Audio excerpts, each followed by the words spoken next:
अस्सलामु अलैकुम वरहमतुल्लाहि वबरकातुहू।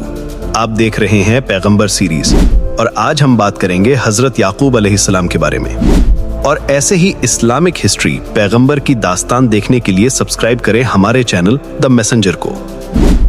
इमेजिन कीजिए एक बाप की उन आंखों को जो अपने बेटे की जुदाई में इतना रोईं कि उनकी रोशनी चली गई। एक ऐसी मोहब्बत जिसने बरसों तक एक शर्ट की खुशबू का इंतजार किया। क्या आपने कभी सोचा है कि सब्र की इंतहा क्या होती है? आज मैं आपको उस अजीमुश्शान नबी की दास्तान सुनाऊंगा जिसे दुनिया हजरत याकूब अलैहिस्सलाम के नाम से जानती है। एक ऐसी कहानी जो आपके कलेजे को चीर देगी और आपका ईमान ताजा कर देगी। क्या आप तैयार हैं? हजरत याकूब अलैहिस्सलाम कोई आम इंसान नहीं थे। आप हजरत इसहाक अलैहिस्सलाम के बेटे और हजरत इब्राहिम अलैहिस्सलाम के पोते थे। आपका लक़ब इसराइल था, जिसका मतलब था अल्लाह का बंदा। आपका बचपन इबादत और सुकून में गुजरा। आपका एक भाई था, ईसाऊ। दोनों भाइयों में मिजाज का बड़ा फर्क था। हजरत याकूब अलैहिस्सलाम शुरू से ही नर्म दिल और खामोश मिजाज थे। जब आप बड़े हुए तो आपकी वालिदा ने मशवरा दिया कि आप अपने मामू लाबान के पास फदान आराम चले जाएं। सफर लंबा था।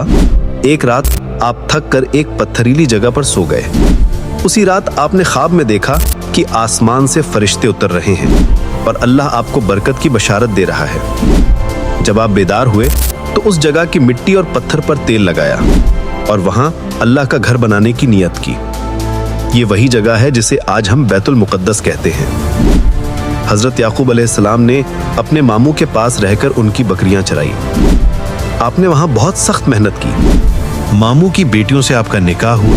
अल्लाह ने आपको 12 बेटे नवाजा, जिन्हें असबात कहा जाता है। उनके नाम ये हैं रूबन, शिम्यून, लावी, यहूदा, दान, नफ्ताली, गाद, अशेर, इस्साकार, ज़ेबुलून और सबसे आखिर में 2 सबसे प्यारे बेटे हजरत यूसुफ अलैहिस्सलाम और बिन्यामीन।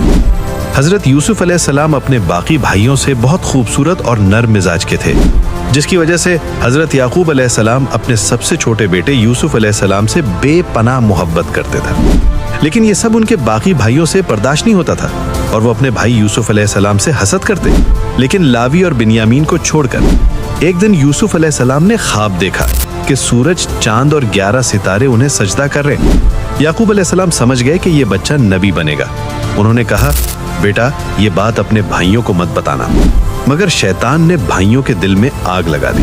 उन्होंने सोचा, अब्बा जान यूसुफ को हमसे ज्यादा चाहते हैं, चलो इसे खत्म कर देते हैं। भाइयों ने एक दिन बहाना बनाया और यूसुफ अलैहिस्सलाम को खेलने के लिए जंगल ले गए। वहां उन्होंने उन्हें एक अंधेरे और गहरे कुएं में फेंक दिया।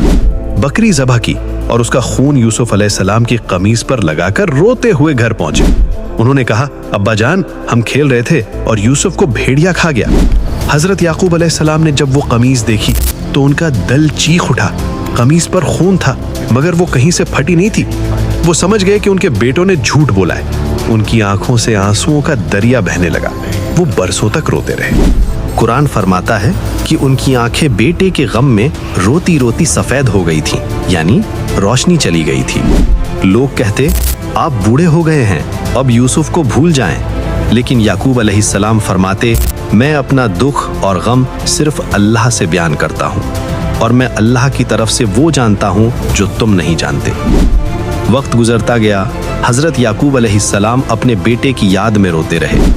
इधर मिस्र में एक बड़ा कहत आया। लोग खाने के लिए तरसने लगे।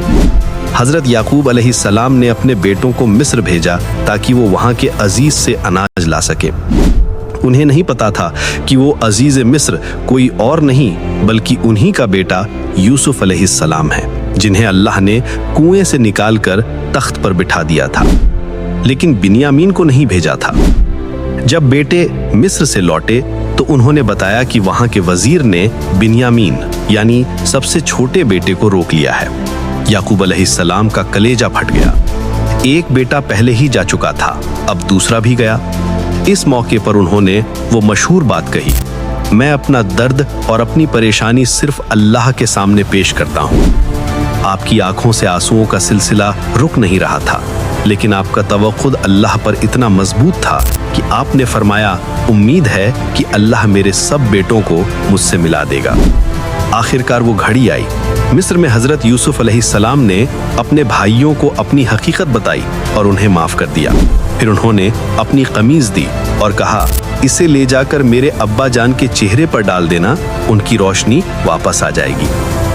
اب دیکھیے نبوت کی شکل۔ ادھر قافلہ مصر سے نکلا اور وہاں سے سینکڑوں میل دور کنعان میں حضرت یعقوب علیہ السلام نے کہا اگر تم مجھے یہ نہ کہو کہ میں بڑھاپے میں بہک گیا ہوں تو مجھے یوسف کی خوشبو آ رہی ہے۔ جب قافلہ پہنچا اور یوسف علیہ السلام کی قمیض حضرت یعقوب علیہ السلام کے چہرے پر رکھی گئی تو اللہ کے حکم سے ان کی آنکھوں کی روشنی بالکل ٹھیک ہو گئی۔ پورا خاندان مصر پہنچا۔ جب حضرت یعقوب علیہ السلام نے اپنے لال اپنے یوسف کو 40 سال بعد دیکھا تو دونوں لپٹ کر رو دیے۔ یوسف علیہ السلام نے اپنے والد کو تخت پر بٹھایا اور وہی خواب پورا ہوا جو بچپن میں دیکھا گیا تھا۔ سارے بھائیوں اور ماں باپ نے یوسف علیہ السلام کے مقام کو تسلیم کیا۔ حضرت یعقوب علیہ السلام نے اپنی زندگی کے آخری 17 سال مصر میں سکون سے گزارے۔ جب آپ کا آخری وقت آیا تو آپ نے اپنے سارے بیٹوں کو بلایا۔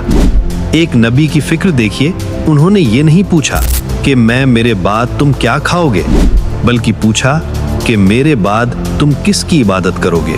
بیٹوں نے کہا ہم اسی ایک خدا کی عبادت کریں گے جس کی آپ اور آپ کے باپ دادا ابراہیم، اسماعیل اور اسحاق علیہم السلام کرتے تھے۔ آپ نے وصیت کی تھی کہ آپ کو ان کے باپ دادا کے پاس میں دفنایا جائے۔ حضرت یوسف علیہ السلام نے ویسا ہی کیا۔ دوستوں، حضرت یعقوب علیہ السلام کی یہ داستان ہمیں سکھاتی ہے کہ چاہے اندھیرا کتنا ہی گہرا کیوں نہ ہو اور انتظار کتنا ہی لمبا کیوں نہ ہو، اگر اللہ کی ذات پر یقین ہے تو ہر کھوئی ہوئی چیز واپس ملتی ہے۔ صبر کا پھل ہمیشہ میٹھا ہوتا ہے۔ اگلے ویڈیو میں ہم جانیں گے کہ کیسے یوسف علیہ السلام کے ساتھ یہ سب ہوا۔ تب تک کے لیے اللہ حافظ۔